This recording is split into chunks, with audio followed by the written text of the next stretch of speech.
پرسیاری سێزدا فەرمێ من خێزاندارم مێردەکەم داوام لێکا لە دواوە سێکسم لەگەڵ بکە ئایا تا چەند حرام زۆر حرام یەکێکە لە گوناحە گەورەکان کە پێیانەوترە کەبائر و شتێکی زۆر گەورەشە چونکە لە کاتی حەیزا جائز نییە پیا بچێتە لای ژن چ جای ئەوەی لە کاتی ترە داوای لێ بکە و چوونە لاشی لە دواوە لعنەتی پێغەمبەری خوای لەسەر عەلەیهی سەڵات وسەلام حەدیثەکانیش صحیحن حديث إمام أحمد رحمة خوالي وكل صحيح الجامعة إمام ألباني رحمة خوالي بجمارة بينج 1865 فرميتي الصحيحة كأفرمي وقد لعن النبي صلى الله عليه وسلم من فعل هذا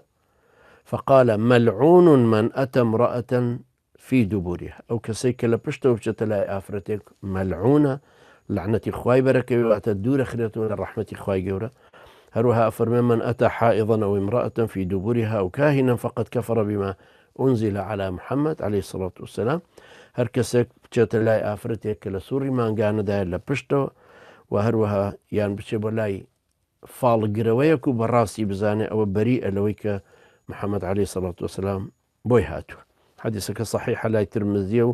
الباني رحمة خوالي بجماري 5908 داوتي لصحيح الجامع صحيح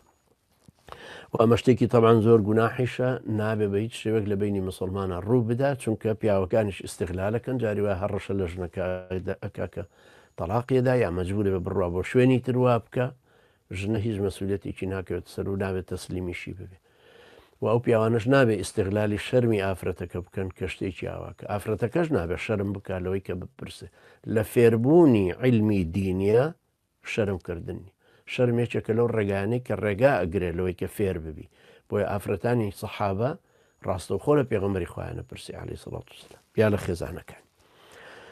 و ناژبێ حتا ئەگەر هەردوو تەرەف ڕازی بن بەوە کە بیکەن هەر نابێ نەکەرەوە ئیجباریشی